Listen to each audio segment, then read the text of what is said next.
Welcome, everybody, to Integrate Yourself. I'm your host, Allison Pillow, and you can find me at pureenergypdx.com. Today, I'm here with Greg Schmaus. He's an amazing person. I've just been talking with him and getting to know him much better. And I can't wait for him to share everything he's going to share today. He is the CEO of Healing 4D, a holistic health practitioner. He's a shamanic energy healer and a massage therapist. He is the creator of Healing the Mind, a 21-day holistic mental health program with a fully integrated approach to physical and mental health. Greg supports his students across the world in gaining understanding and meaning to their healing journey. Through his online programs and personal client coaching, Greg guides students and clients towards higher awareness, empowerment, and freedom in their lives through authentic lifestyle practices. Over the past decade, Greg has coached countless clients with various physical and mental health challenges, integrating the lessons of many of his great teachers and mentors, including Paul Chek and Alberto how do you say that last name? Violdo. Violdo. Okay. Yeah. I've not heard of Alberto. We'll have to talk Yeah, about that a little bit. absolutely. So, welcome to the show, Greg. I'm so excited you're here. We're going to talk about mental health today, amongst other things. Thanks for coming on. I did just share a whole bunch about you, but I'd love for you to share with everybody your story about how you Absolutely. came upon what you do now. Yeah, so obviously I work as a holistic health coach and practitioner, and that really started like it does for many other people, which is their own healing journey. And my healing journey started back in college when I was struggling with some physical trauma. And that physical trauma led to a surgery that I had, which after I had surgery, I started having a lot of mental health challenges. I started having a lot of obsessive compulsive disorder. And that really was the beginning of my own healing journey, which was really about 10 years ago. And that brought me down this whole world of holistic health.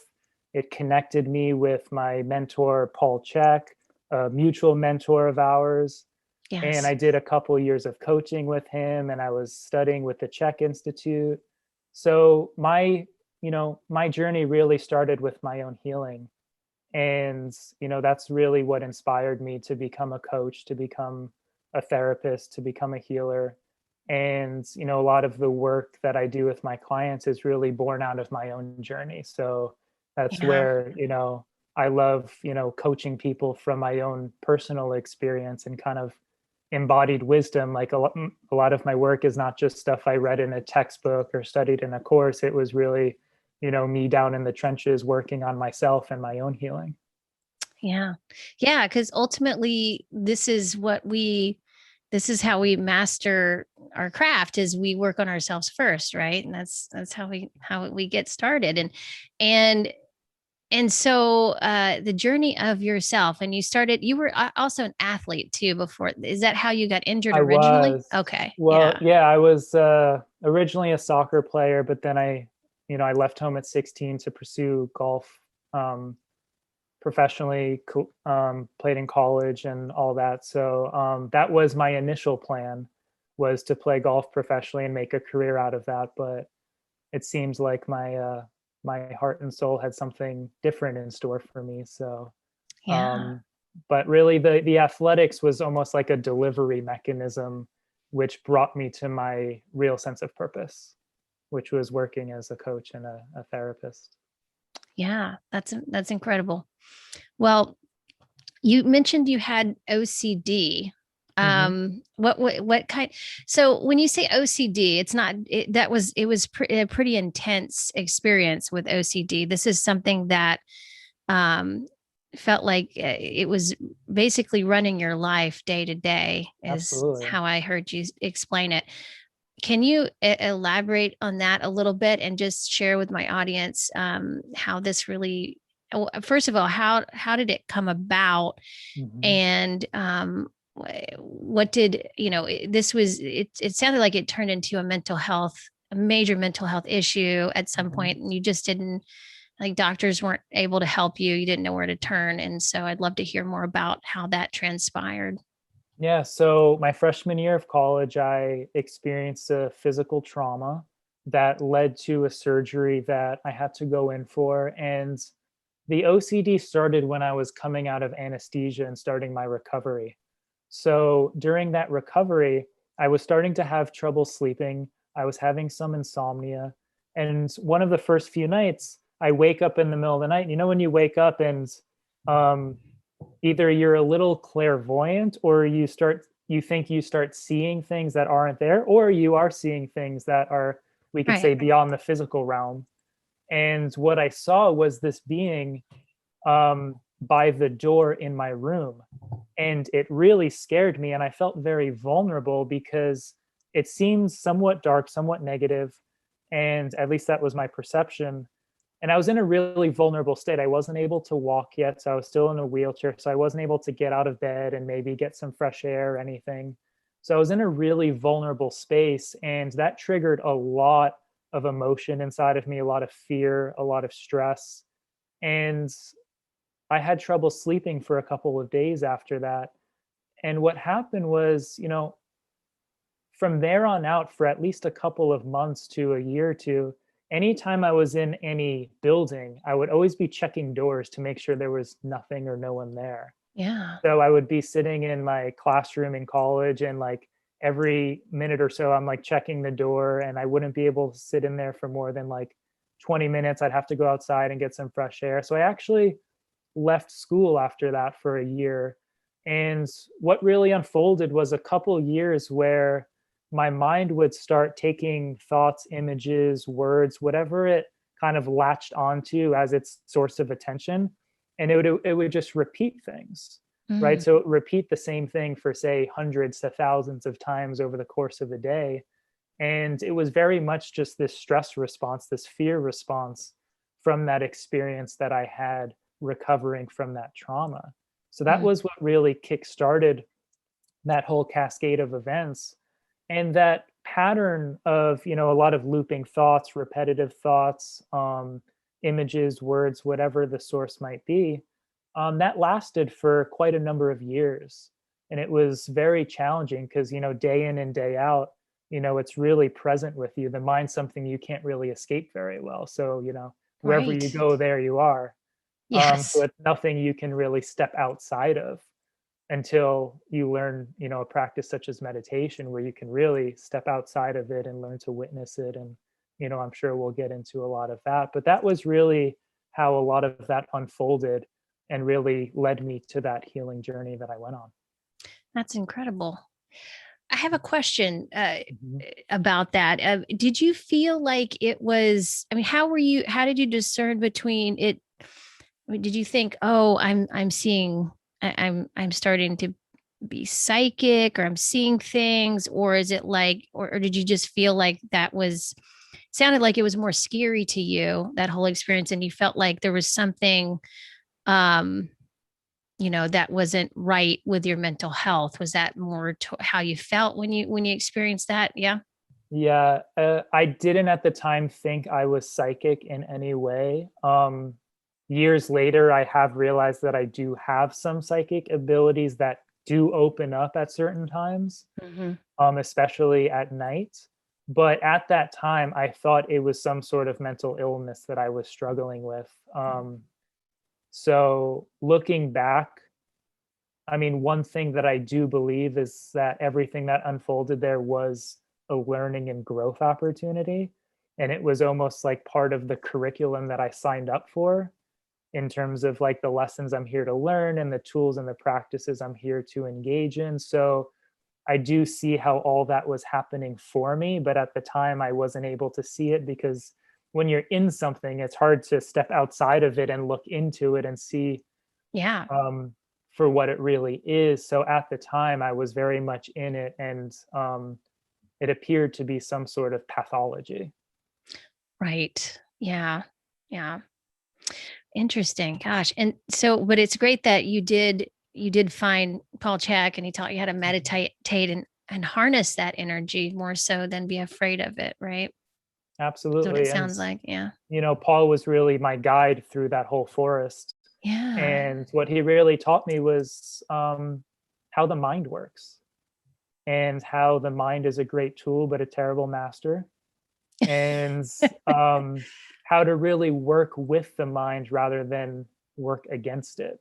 And, a lot of, OCD, if you think about, the mind is kind of, our thought patterns are kind of like waves on the ocean. Hmm. And someone with OCD is always swimming against the tide. Yeah, that's a great analogy. And, Yeah. I would say what Paul taught me is how to surf the waves, right? So that's really what I learned. And a lot of my work is really teaching and showing people how their mind works, how they can work with it, but more importantly, how they can rise above it. And that's really the practice which of meditation, which is really the foundation of my healing, is learning to rise above the mind and being able to witness it and observe it and connect to that part of you that really is just the one watching. Mm, And when you can yeah. step outside of it and get out of the way, the healing really happens on its own. So, one thing that I really took away is, in order for us to heal, we don't have to always work so hard at it. We don't always have to scratch those wounds, because then we never really let it heal. A lot of times we just have to get out of the way and rise above it, and then just really see things for, the way they really are. Because a lot of times when we have pain and we have wounds, our lenses of perception are distorted.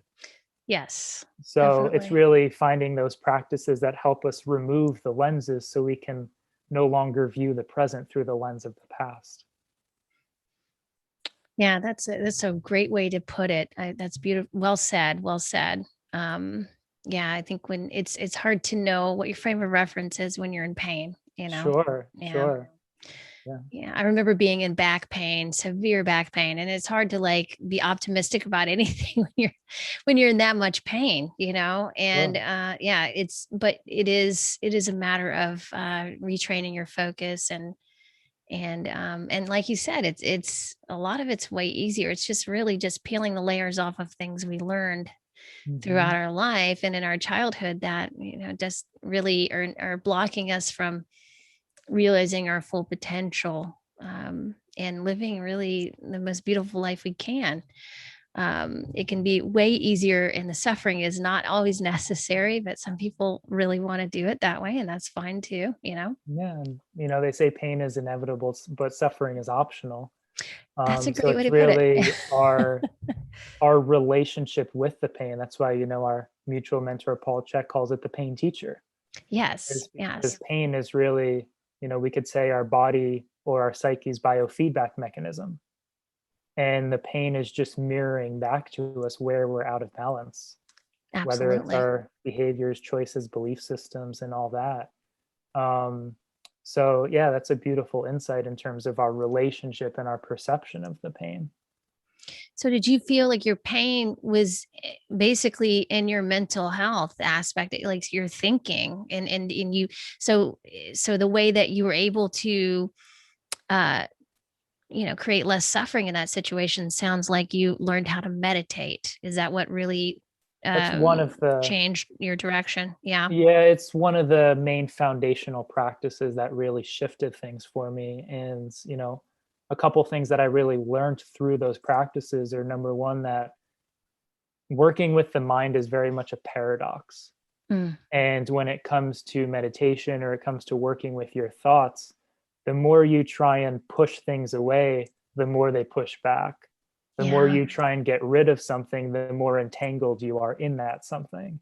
So the paradox, I used to read a lot of these Eastern, Zen Buddhism, Taoism, Hindu texts, and a lot of the deepest spiritual truths really lie in the paradox.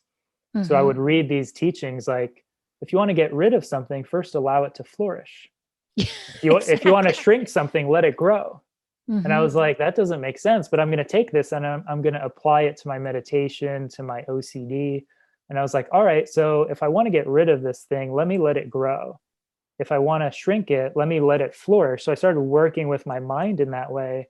And then all of a sudden, the mind goes still when you give it the space to let it do whatever it wants. And you realize that working with these thoughts is 100% paradox. So whenever you're kind of stuck somewhere, always kind of look for that paradox and where that lies. And that's usually where the truth lies.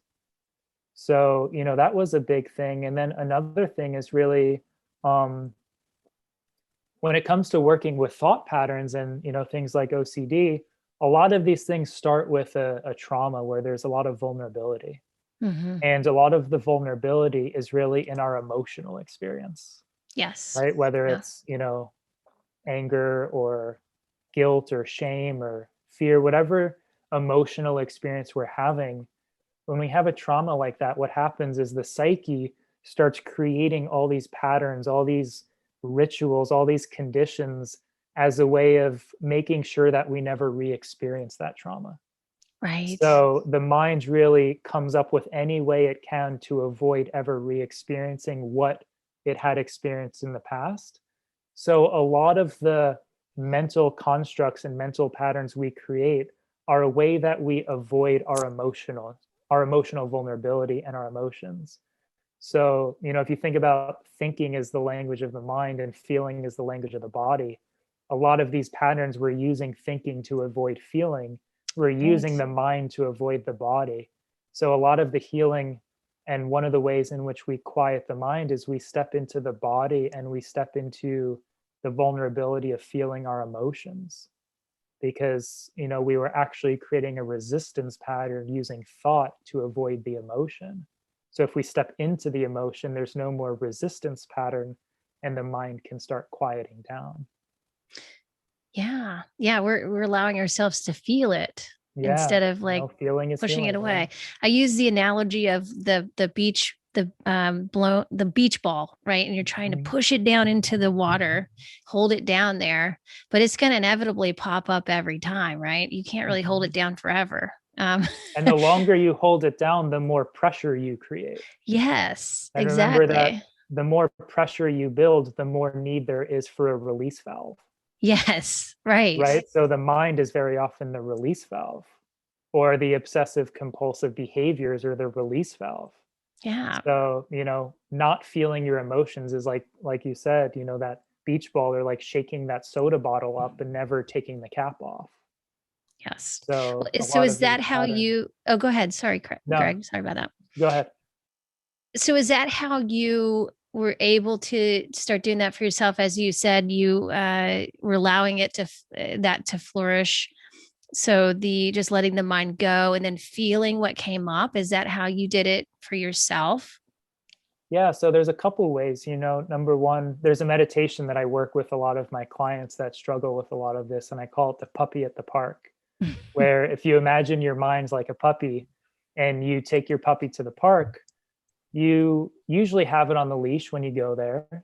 And a lot of times when we're really OCD and really ADHD or whatever we're struggling with mentally, it's like we have the leash on, but we hold it so tight Oh that the yeah. puppy, it has like no space to operate and it's just constantly tugging at you. It's creating more stress So, and anxiety, right? yeah. Yeah, yeah. So the meditation that I do is, I imagine sitting at the park bench and your mind is the puppy and you take the leash off and you tell the puppy to go run around and play and you're just going to sit on the bench and watch.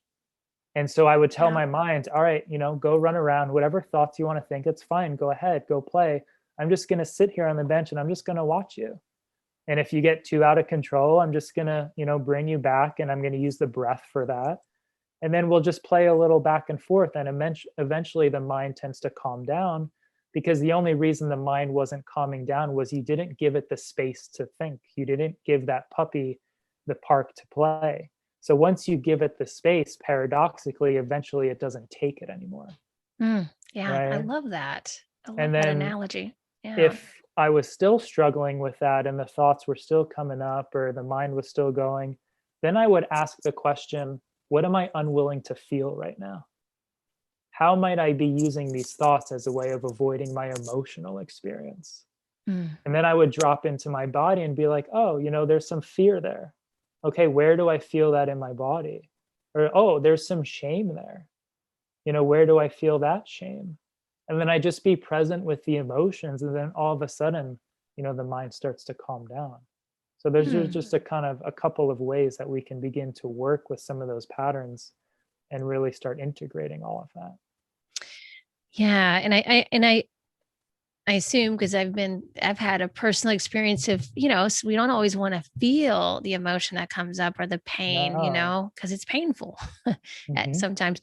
But in the end, it's always so much better after you feel it because it's not as bad as you thought it was going to be. But in the moment, it's very scary sometimes, right? So, but yes, it's a practice of learning how to do that for yourself. How do you first of all bring about the awareness of that coming up for you, and then even going so far as to be like, oh my god, when did I first feel this, like, Hmm. what is this, what memory does this bring up for me? That works really well for me. And then I can almost get the origin of the story there and figure out not really figure out, but just address what where this is coming from. So that's always a great way to approach it too. But I love the analogy of the puppy, and you can also think about I also like to think about it as like the kids. You try to keep your kids sitting at a desk all day, like they're gonna be so energized and like off the wall at the end of the day. Like, you got to let them run around, you got to let them be free and be active. So I Yeah, suppose that could be the same with your mind too. absolutely. Yeah. And, you know, a lot of people struggle with a lot of negative thinking and they beat themselves up. Why am I having all these negative thoughts? Right. And we start resisting all these negative thoughts. But, one thing that's really important to remember is, there's research that shows 90% of our thoughts are negative. And if we ask, well, what's the reason for that? Well, in order for us to survive, do we have to be aware of the positive things or the negative things? We have to be aware of the negative things. Those are the threats to our survival. Right. And, our body, our brain, our nervous system, it's still very primal. It's still survival driven. So, the more pain, the more trauma we experience in our life, the more we're in that sympathetic state, the more our autonomic nervous system is out of balance. And that can come from anywhere. Um, the more the body and the nervous system and the brain just becomes, in survival mode all the time.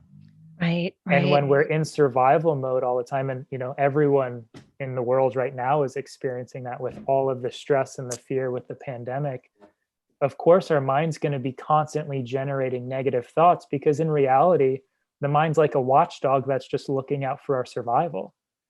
So the negative thoughts are really like the watchdog just barking at anything it perceives to be stressful. That's And a great way to put it. us Yeah. trying to quiet the mind is like trying to, tell the watchdog to keep quiet. It's just going to bark louder because it doesn't think you see the threats that it's seeing. So Yeah. one thing we have to do, one thing I do with a lot of these things is actually thank those thoughts, thank you for looking out for me. I know you're just trying to protect me, but I want you to know that we're safe in this moment, that all is well. And then a lot of times those negative thoughts are like, okay, he or she heard me. I can quiet down now. But it was really just a messenger that was really just looking out for a sense of safety. Yeah. I love that. I love that. Yeah, you bring up a great point because especially in this day and time, like the past couple of years, almost 2 years that we've been going through a very stressful time. Yeah. It's stressful to not be able to see people, see their faces, their facial expression, it seems very subtle. It doesn't seem like it's that important because it's been made to be not very important, but it is very important in my opinion. It really brings about survival mode instincts. Like, if you can't With the see. mask wearing. Yeah, Oh, yeah. yeah. I don't want to like trigger anybody because I know Yeah. everybody has like political views on all this, but it's like this is something I've really thought a lot about the past couple of years as it's been going on. It is just weird to me, especially at first. It was like I couldn't, you can't see people's emotions or see Yeah. their facial expressions. I'm a very like I like to see people, like I'm a very I just like to connect with people that way, I think as most people do.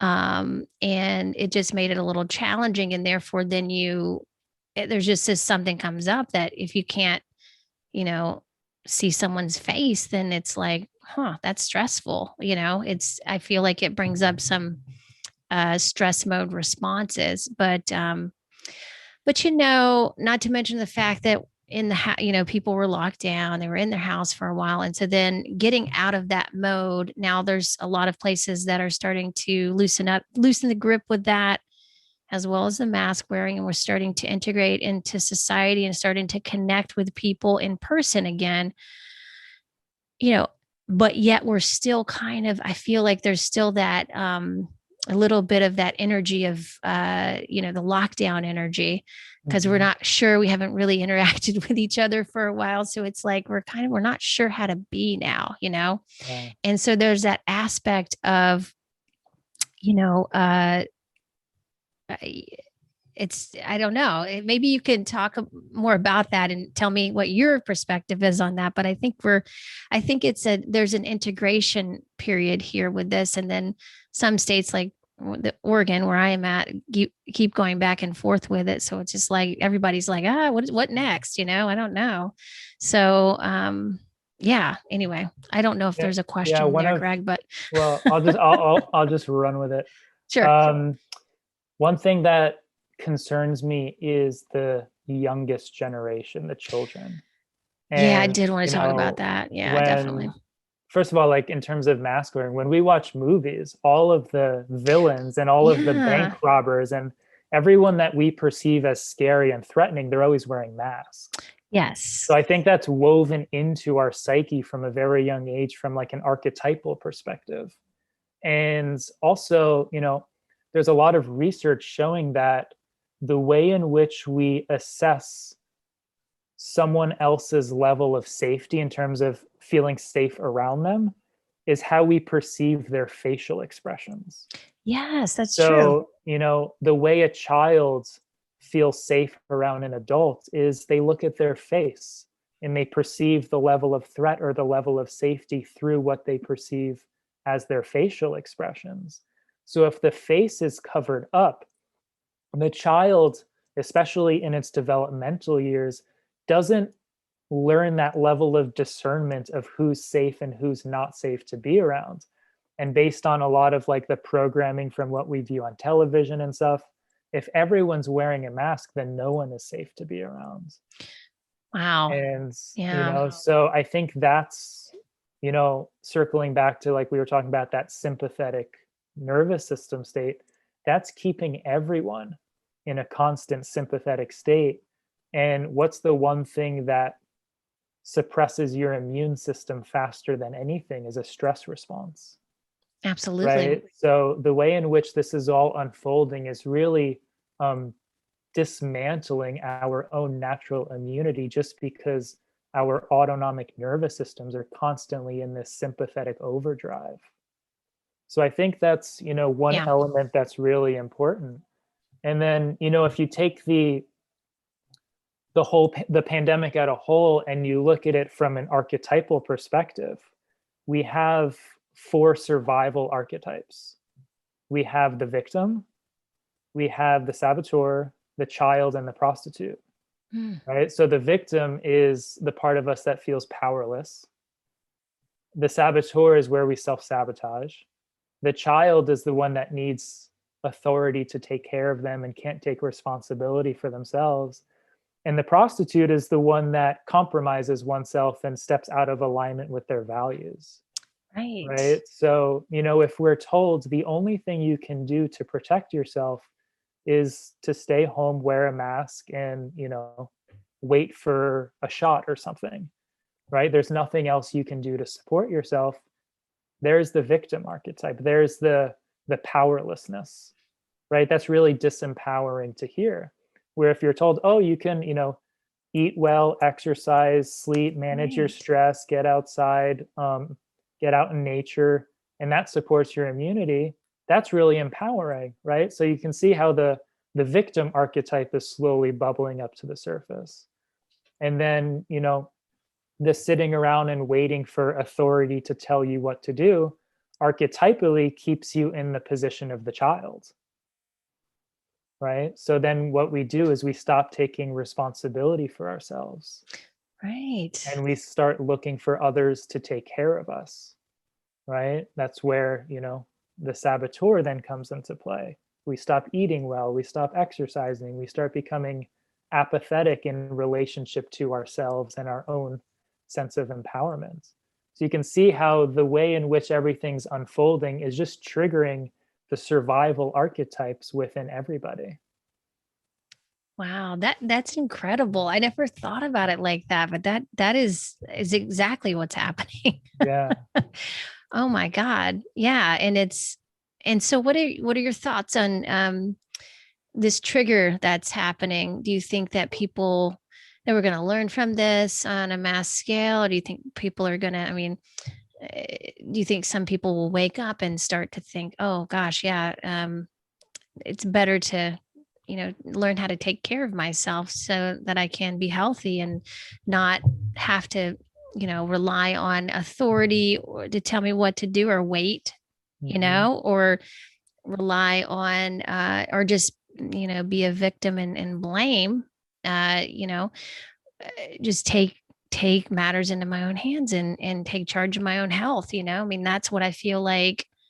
Obviously we learned that because we've studied that and we've lived that for a while. We have teachers that have taught us that over the years, but not everybody looks at it that way. And mainly because I think there's like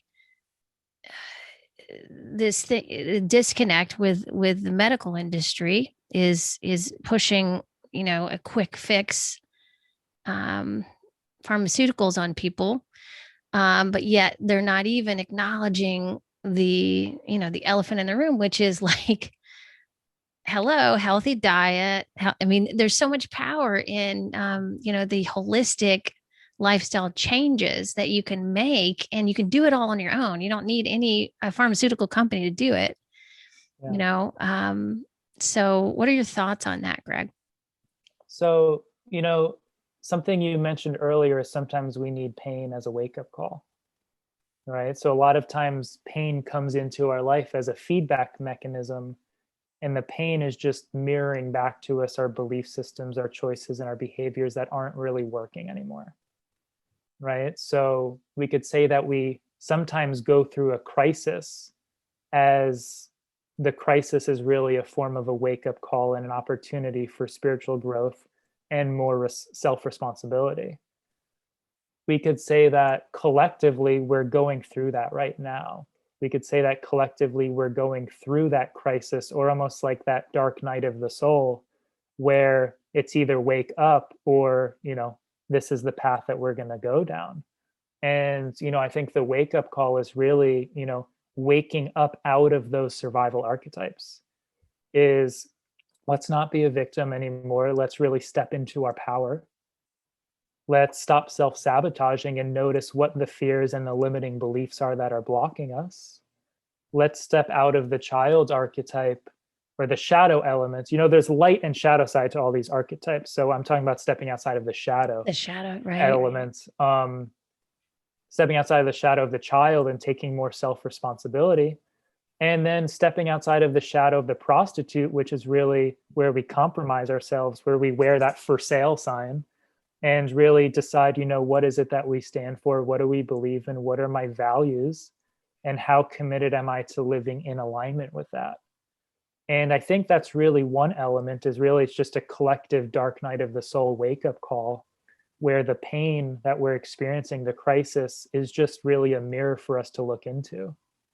And we can see what we've been creating as a collective over the past number of years, and how we've really gotten to this point. And then, something that I think is really important as well, that relates back to what you were just talking about, is we perceive this pandemic as like this complex issue. And we're in a culture now that is addicted to complexity, Oh my God, that's right? the point I bring up all the time. With, Yeah, exactly. Yeah. all of our devices and this and that, and, all of our technological advancements, we're so addicted to complexity. Yeah. My And thing we is create, complexity sells, you know? yeah, it does. It Yeah. does. And it also creates confusion, Hmm. right? But we also create the illusion that complex issues need complex solutions. Right. Yeah. And we overlook the power of simplicity, Mm-hmm. which Mm-hmm. is why our mutual friend Paul Chek has the four doctors and the six foundational principles, right? Yeah. Doctor: diet, quiet, movement, and happiness. How are you feeding yourself? How are you resting? How are you moving your body? And how are you creating happiness for yourself so you're not dependent on other people or anything else to do it for you? And then the six foundational principles of nutrition, hydration, sleep, breathing, thinking, and movements, where if we really nailed those four doctors and those six foundational principles down, I think we would be way better off than always looking for these complex solutions to these complex issues where we're putting the cart before the horse, right? Where Yeah. we're kind of like trying to build this beautiful house, but there's no foundation. And the Right. foundation is how you feed yourself, how you rest, how you move your body, how you manage your thoughts, your emotions, your relationships.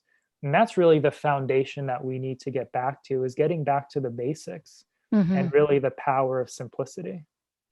Absolutely. The basics, and then you can then you once you master the basics, you can start looking at the nuance of it all, but until then you can't really do it.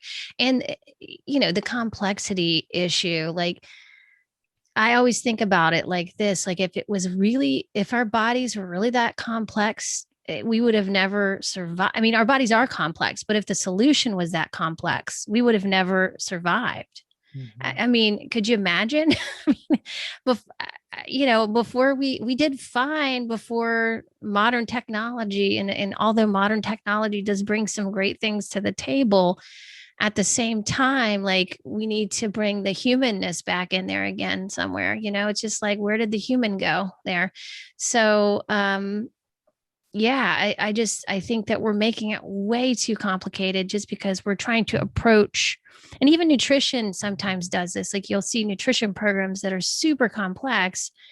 And that's, I think, because yeah, the body has there's a lot of systems in the body that look really complex. But holistically speaking, if you were to, look at it, they all work together. And the solution for that is to give it what it needs for support. You don't have to break it down into all its, complex functions to figure it all out. It really is pretty simple.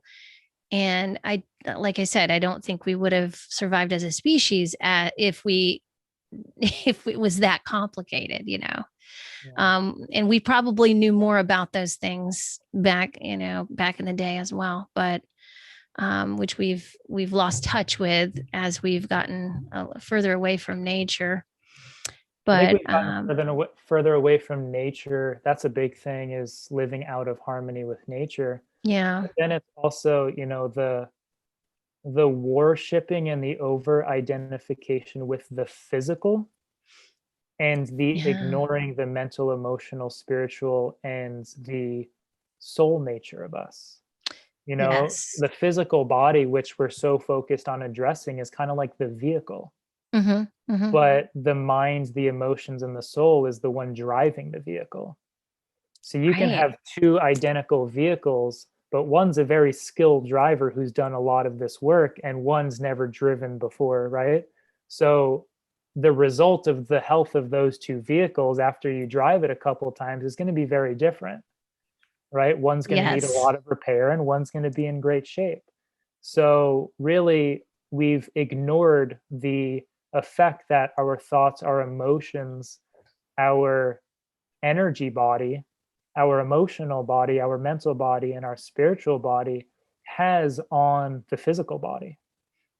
And I think, absolutely, we've gotten to the point where we've too much compartmentalized all these things, you know, and we also compartmentalize stress. We think that relationship stress and right, exercise stress and dietary stress and environment, those are separate. They don't really interact with one another, but really stress accumulates in the body. It summates, it doesn't compartmentalize.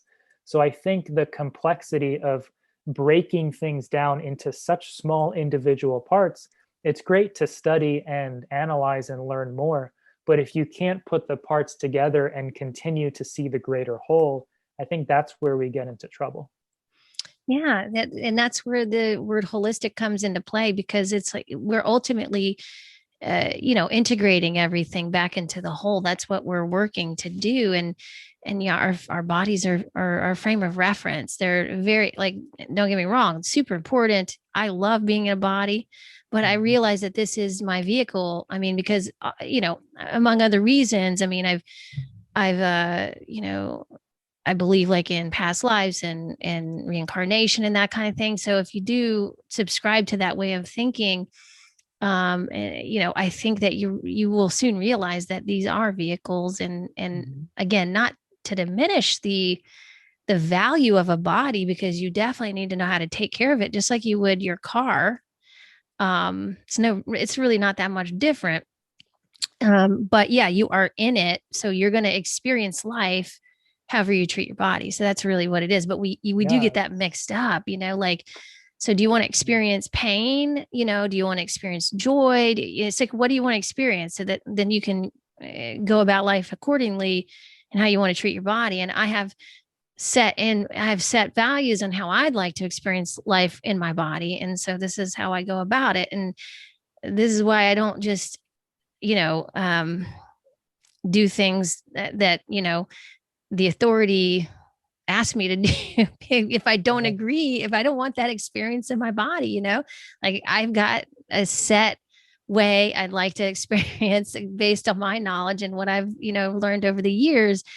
And so this is how I go about life, and it's not going to change just because there's something going on that's in the world, like it is. But anyway, I'm almost like not really saying what I'm trying to say, but you know what No, I'm I saying, get right? it. I get it. And But just to go ahead. yeah, Sorry. go ahead. Yeah.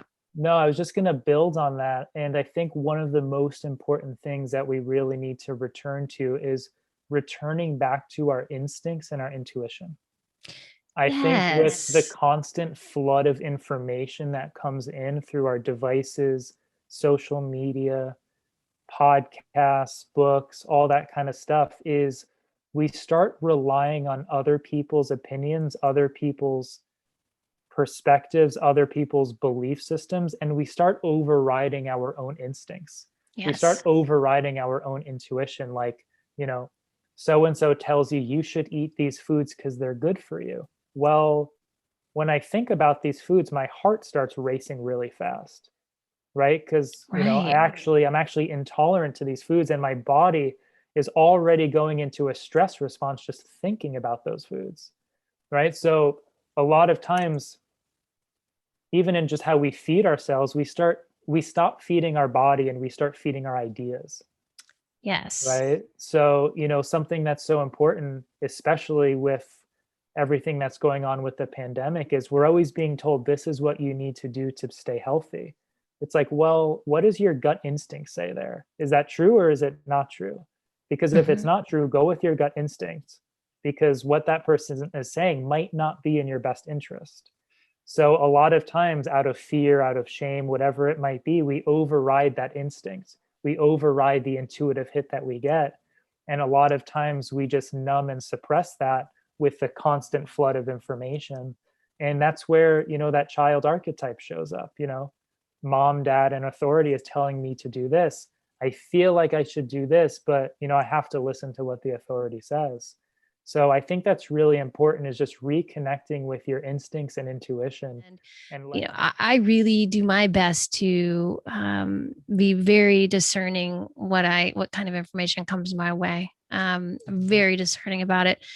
I go through a time of detox with that as well. I think Mhm. that's a really great thing to play around with in your own life. Like, how would it feel if you didn't have something in your ear constantly, right?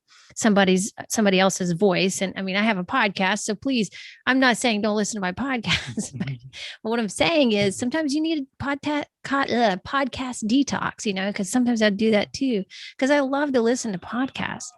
But hold on just a second. My door is open and my kids are yelling. Hold on a Sure. second. Guys, I'm in the middle of a podcast show here. We're recording it. Okay. Okay. So back to what I was saying. Okay, so yeah, so about the detox, about the, and it could be social media if that's what you're really into. But for me, it's podcasts. So I love, because I just like to learn new things, but at the same time, I have to also take the time to take a long hike with no devices. Sometimes it's 2 or 3 hour hike, and it just helps me get back to me, because it can be a little bit confusing where I stop and others begin when I'm constantly listening to other people's perspectives, which I love doing. And at the same time, it can also skew my view of my own perspective and where um, I need to be coming from. And that's coming from a person who, I'm really set in my values. I know myself really well, but yet I still can succumb to influence.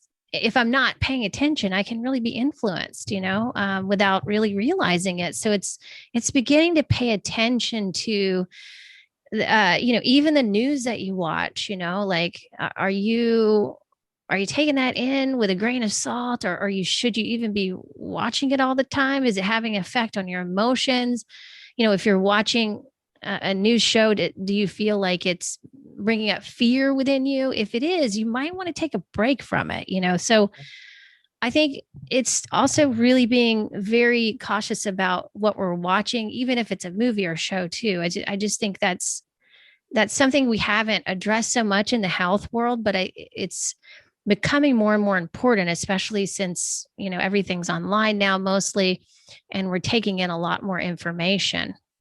Absolutely. And, a couple things that were coming up for me there is, number one, I almost like to look at information like nutrition. Yeah, that's a great way to look And, at it. the consumption of information is like the consumption of food. We have to digest it, assimilate it, and integrate it into our body.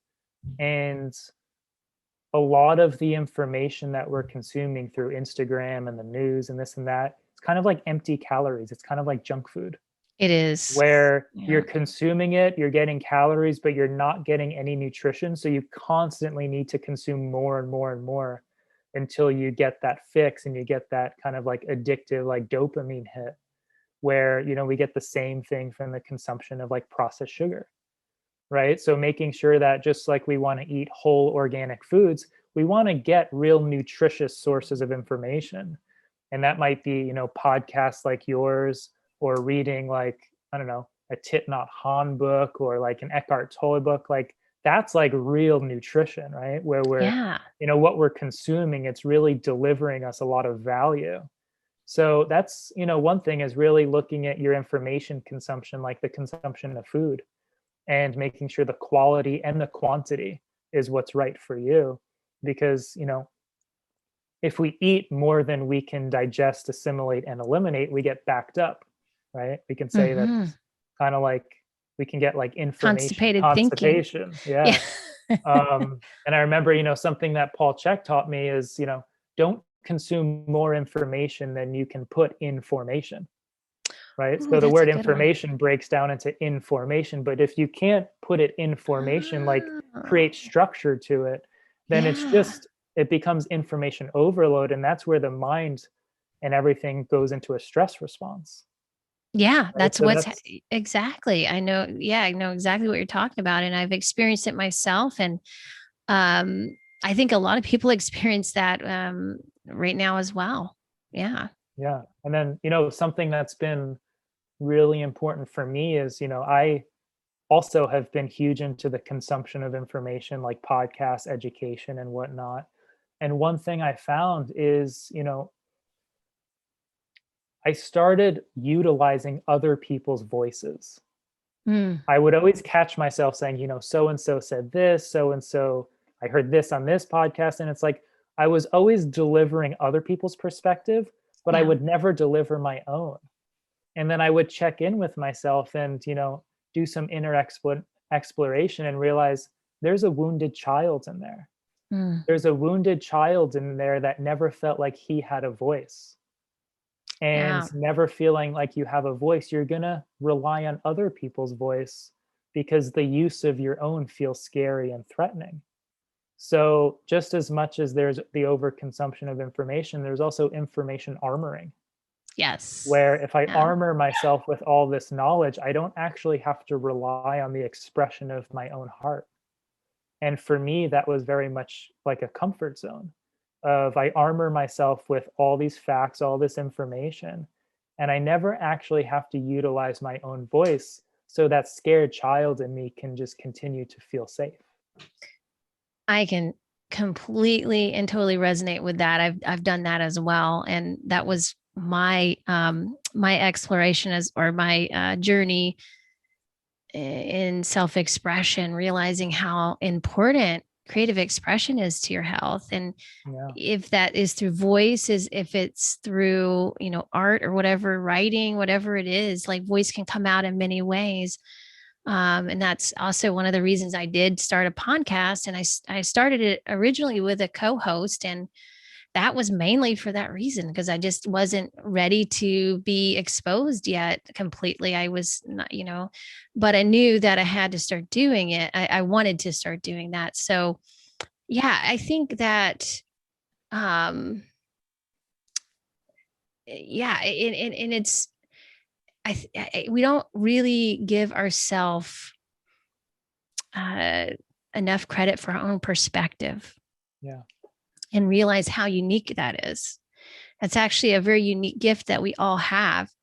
But if you're not putting much credibility on your own perspective by sharing it, then you're really not, you're not probably going to realize your own gift or your own potential all the way. So I love that you're saying that, because that's extremely important, and for health too, because if you think about the anger or the frustration that we hold inside because we're not able to express ourselves, that's going to affect your health eventually, right? Absolutely. And, part of the reason we don't express ourselves is the fear of how it might be received.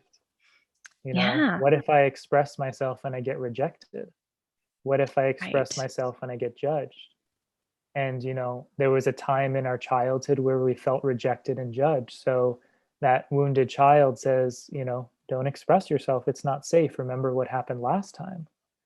Right. So what ironically happens is the wounds that we're trying to avoid, we start wounding ourselves in the same way. Right. So not expressing yourself is let me reject myself before anyone else can. That's exactly right. Yeah. Right. Yeah, I So it's totally interesting, have done like that. paradoxically, how the Yeah. ego tries to protect itself from a wound by wounding itself. Right. So Yeah. it's just really, Nip it in the bud. I think that's, one of the biggest things in our own healing is whatever wounds that's really holding us back. How are you wounding yourself in the same way? Right. And I Yeah. think that's where a lot of our healing and freeing up that creative expression is. Absolutely. And what I'm learning a lot lately is it really relates all about, back to how you talk to yourself, because what I started doing was practicing first how I talk to myself, because I realized that if I'm talking to myself this way, somehow it's going to come out either talking to somebody else, or placing judgment on another person, or just talking down about myself. It's going to come. That's how I'm going to keep relating out externally. It's because if I'm doing it inside, it's happening outside, right? Mm-hmm. So I'm just not paying attention to that. So I started to really change that inner dialogue, and then it's just there's so much love that results from that, both for yourself and other people, when you begin implementing um, like unconditional love for yourself that way. I don't know how else to explain it, but and then that relates to your perspective. You honor your perspective and other people's perspective when you do it that way too, because you're not putting yourself down. So um, it's a practice. That's all, the only way I can explain it. It's something you do have to practice, because of course we weren't that doing that as much when we were little. But as we grow up, we learn to do that because we see other people doing that. And so we we think, oh, that's how we're supposed to be. Oh, this is how this works. Okay. Well, I'll have to do that to fit in. So let me just do that because everybody else is doing it. Right. And then you think after a while, this is what's acceptable. This is what we're doing here. Okay. But no, that's not it. It's just because everybody else did the same thing. Yeah. I think It's not really how it's supposed to be. one of my strong beliefs is that whatever pattern once brought us a sense of safety and security eventually brings us illness and disease. Yeah, you grow out of it, right? You needed it a Right? little while and then you're like, Where you it's can't, kind of it's, like a life vest that we continue to wear.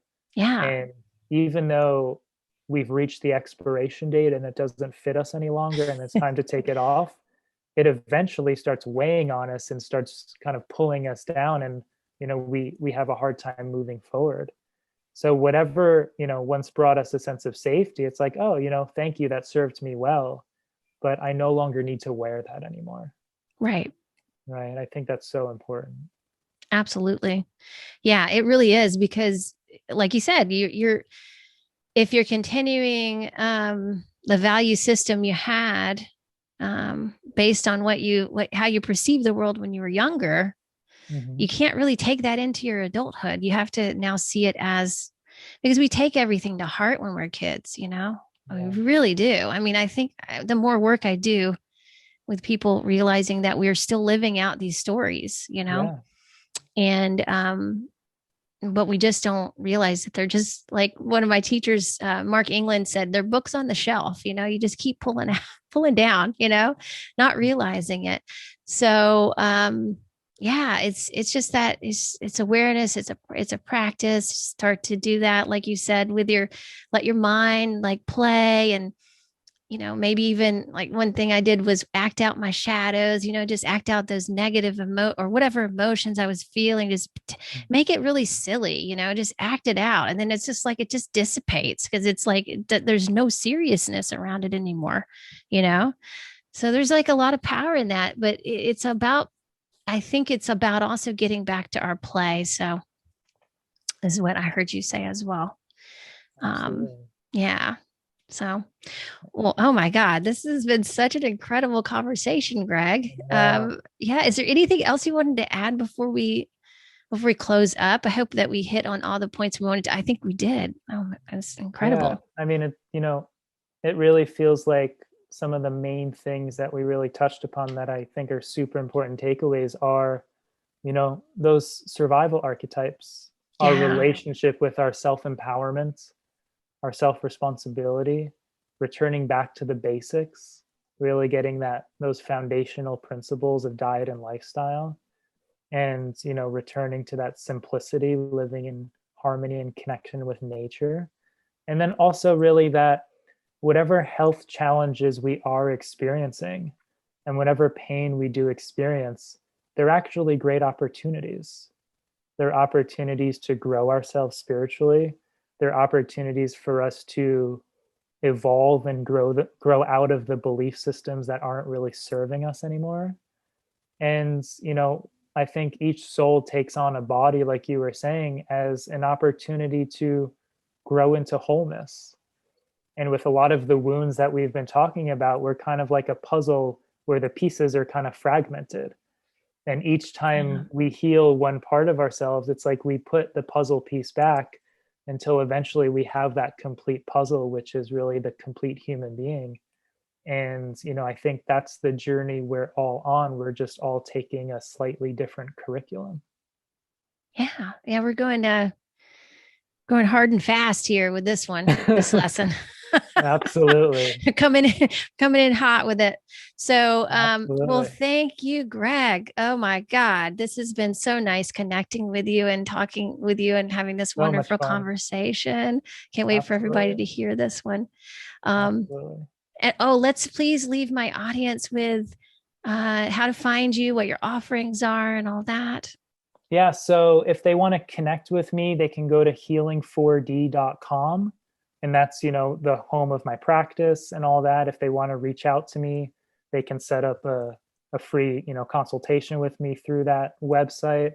I have a 10-page free guide called the Mental Health Blueprints that they can download at healing4d.com/guide.